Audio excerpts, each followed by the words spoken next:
Hey guys, welcome back to my channel. It's been a little while between the last video and this video. I'm filming this about mid-Feb, and my little one was born at the beginning of February, so they have arrived. And as you can see by the bags under my eyes, we are in full mum mode, especially the night shifts, which anyway, I wouldn't change it for the world, because it's actually just been such a blessing having him, and it's been a really lovely journey so far. But I did want to share with you guys, actually, prior to the little one coming, my pregnancy journey, because I didn't want to give birth and then come and give you guys like a watered down version of it, because now they're here and I'm going to be like, oh, everything was amazing, everything was great. So I have written a few things down that I want to talk to you guys about, just so that I can really keep it real, because it was a journey, and everyone's journey is so different. So this is my experience that I'm sharing with you. And just before we do that, I wanted to give you guys actually a bit of a quick update on my skin, because I did do a skincare routine, and so as you can see, like, my forehead is really clearing, like the dark spots are getting smaller and like they're starting to really fade away. The ones on my chin are like completely gone now. So yeah, so for those of you who haven't watched my facial care routine, which features Ava Estelle products, do go and check it out, and also more importantly check out the brand, because the product is working. Not using anything else on my face other than their facial care routine, plus the magic cream, which actually doesn't come within their facial care package anymore. So yeah, definitely get that in addition to it, but I'll link everything down below anyway, so that you can click away and check out the brand yourself. So yeah, the other brand that I actually wanted to feature on today's video, because I'm going to do a bit of a sit down and just talk to you guys about everything that happened up until giving birth. I think the birth side of things is going to just be another video, because that is a story and a half. But yeah, so I recently got a delivery, as I've been getting recently. So I found this brand on Instagram, via one of my friends' Instagram. So if you're seeing this, you know who you are. But it's from a company called Purposefully Gifted, and it's a mug. And the reason I got the mug is actually, so this is what comes with it, this mug. And the reason I got this mug is because my favorite Bible verse is Bible passage is Psalm 23. In particular, the line that says, "The Lord is my shepherd, I shall not want, or I shall not lack, or I lack nothing," depending on whatever version. And that is exactly what is printed on here. So I love that, and I think for me it's just going to be a real reminder that God has really provided for me on this journey so far. And when I sit down with my cuppa, just a reminder to be extra thankful, and to enjoy the journey, and just know that God's got you. So yeah, so I'm gonna make my cup of tea, and then I will see you guys over on the sofa, and we'll get started. So yeah, see you in a bit, guys. Bye. Hey guys, okay, so got my cuppa.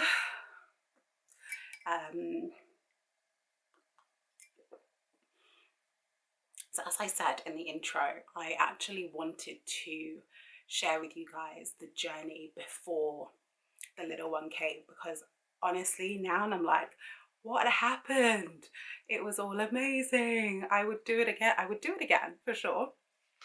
But yeah, it was a real journey. And so what I've done, I've just kind of broken things down into like my first, second and third trimester, because each one was just so different, and the difference in them meant that I enjoyed them a little bit differently as well. So I'm gonna grab my phone. I got my phone right, because I had to jot things down. Like I said, I didn't want to forget, and I didn't want to come to you guys and just be like, everything was amazing.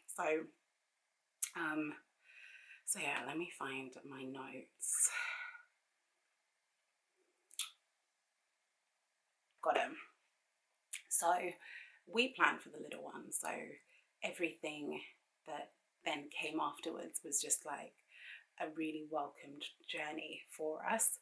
But I think for myself, I completely forgot how anemic I am, just naturally.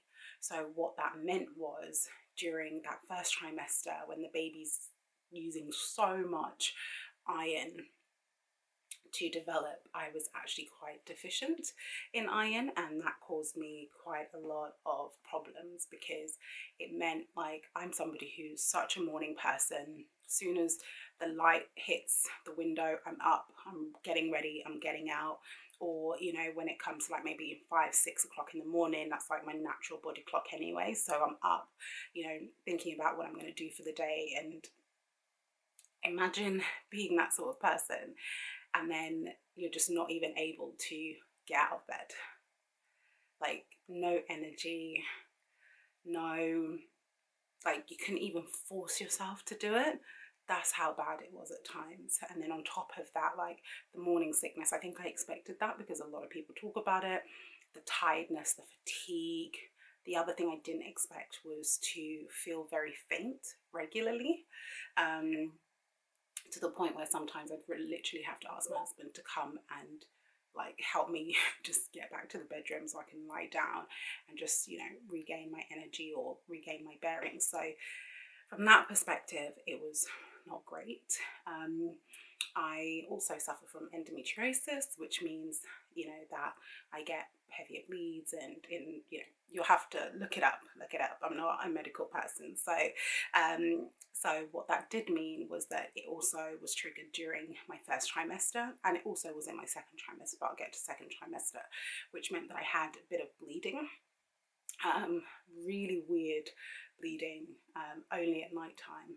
And so again, with that, so unexpected, went to the doctor I think twice, because first time I was like, okay, rung the doctor, and then kind of monitored it, and I was like, no, this is becoming a bit of a pattern, which isn't great. So I had to go to the doctors again, and then they checked me up. Everything was absolutely fine with the baby, so it was just me, and it was to do with my endo. So again, it's, you know, there's just things that you just don't think would happen, or for me, I didn't think it was going to happen, and it did, and it was scary at the time.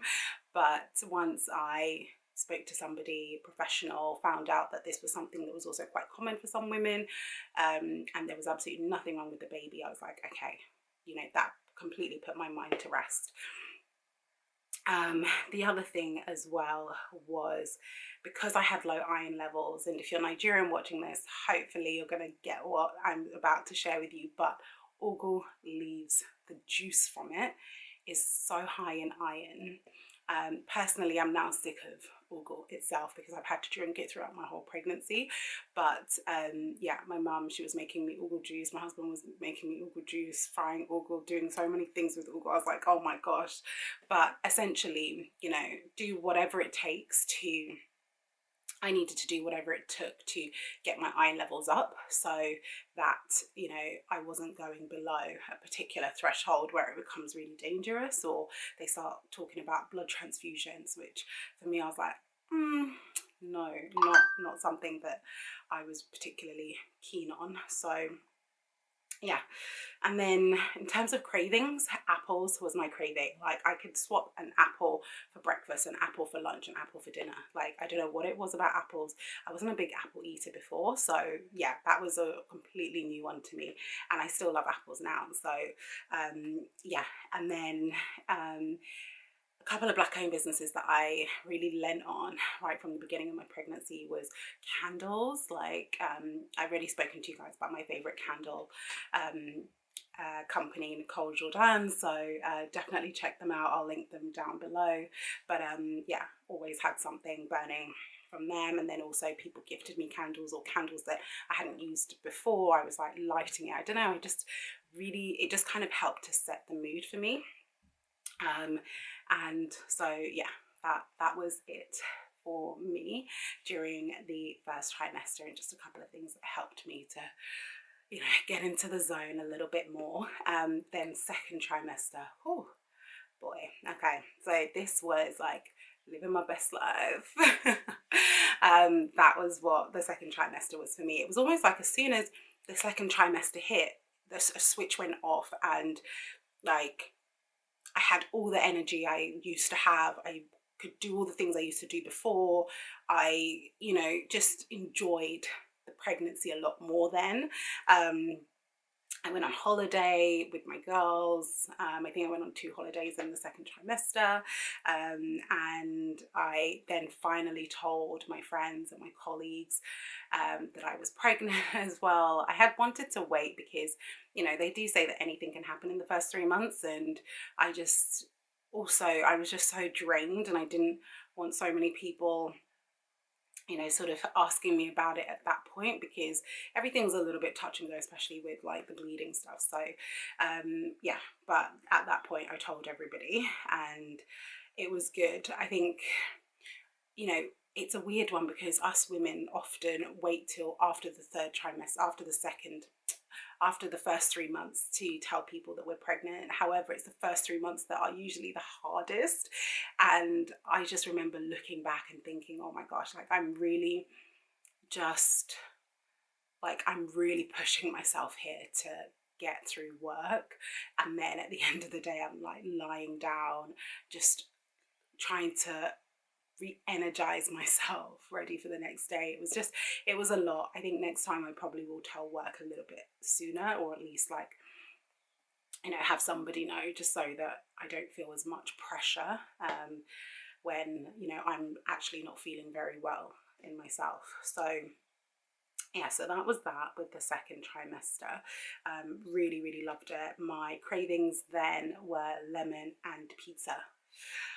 I don't know what it was about lemon. Literally, I could cut a lemon, like raw lemon, cut it up and eat it like that. Yeah, I loved it. Absolutely loved it. And then the pizza, again, if I went past a pizza shop, I'd be like, oh, let's get pizza. Or I was literally ordering Domino's to my house just so that I could eat. Also because I didn't quite have the energy to cook all the time, but yeah, I just had a genuine craving for pizza. So glad I'm over that. I do like pizza, but it was getting a bit too much for me personally. So yeah. And then my third trimester was literally about getting bigger. It was all about how big can we get. Throughout the whole pregnancy, I was actually quite a big pregnant person. Right from the onset, I was showing.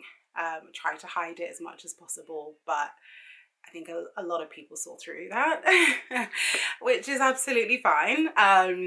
But yeah, so I knew I was going to carry big anyway, just from my family. Like I saw my mum being pregnant with my younger sister and other family members, just seeing how they carry. And so I expected it, and actually I welcomed it. So yeah, so by the third trimester, oh my gosh, I could have easily been carrying twins, but I wasn't. I was carrying my little boy, and he was growing nice and healthy. So yeah, and then scarring. So up until my third trimester, I actually didn't have any stretch marks. And then as soon as I hit the beginning of the third trimester, my thighs started to get the stretch marks. I didn't have any on my belly until 2 weeks into when the baby was due to come. And I was like, oh. Not that I show my belly off that often anyway, but I genuinely believed I had gotten away with it. The ones on my legs, I don't know, I wasn't so worried about it because, actually, why wasn't I worried about it? I think I expected it. Like, a lot of women in my family are quite slim initially, and then like our hips expand. So I knew if something's expanding, then, you know, the skin is probably going to need to stretch a little bit. So anyway, I just was thinking I got away with it, but I didn't. And yeah, finally got my tummy stretch marks, which I guess I won't know the impact until like my belly fully goes in, and I can see what I'm working with now. But either way, I wouldn't take it back. Every line is a reminder of my little boy. So yeah, if he tries anything in the future, I'll be like,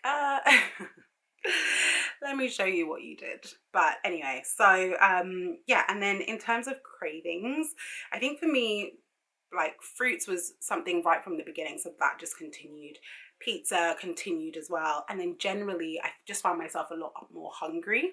I have to note, I did not eat for two throughout this pregnancy because it just, I mean, the size of the baby is not the size of a whole human being. So for me, it was like, what was it?